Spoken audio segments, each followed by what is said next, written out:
మొన్న బాగా గుర్తుంది కదా, బంగారుపాళ్యం జగన్మోహన్ రెడ్డి వెళ్ళటం ఎందుకని, చిత్తూరు మామిడి లేదా తోతాపురి మామిడి అన్నటువంటిది ఏదైతే ఉందో ఆ మామిడి రూ. 2 రూ. 3 మాత్రమే కొంటామని చెప్పి ఆ సదరు ఫ్యాక్టరీల వాళ్ళు, పల్ప్ ఫ్యాక్టరీల వాళ్ళు అంటాం. అదేంటి ఇంతకుముందు రూ. 20, రూ. 25, రూ. 29 కూడా లాస్ట్ ఇయర్ కొని ఇప్పుడు రూ. 2, రూ. 3 ఏంటి అంటాం. దాని మీద చంద్రబాబు గారు రూ. 8 కొనండి అని చెప్పటం, ఓ రూ. 4 మేము కూడా ఇస్తామంటాం. వీళ్ళు మాత్రం మొత్తం కలిపి రూ. 8 కొంటున్నటువంటి పరిస్థితి, అది కూడా పూర్తిగా కాకపోవడం, ఇదంతా నడుస్తుంది.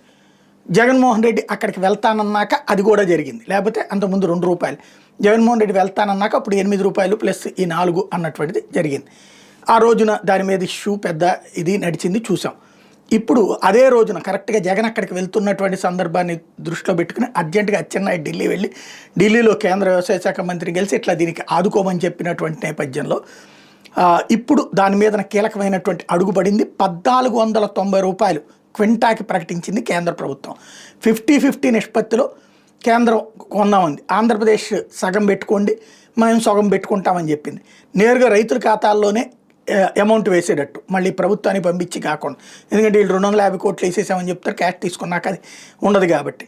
ఇది ఓవరాల్గా. దీంతో ఇది అచ్చెన్నాయుడు పోరాటం ద్వారా సాధించిందని తెలుగుదేశం పార్టీ, జగన్ పోరాటం వల్ల సాధించారన్నటువంటిది ఇటు వైసీపీ ప్రొజెక్ట్ చేస్తున్నారు.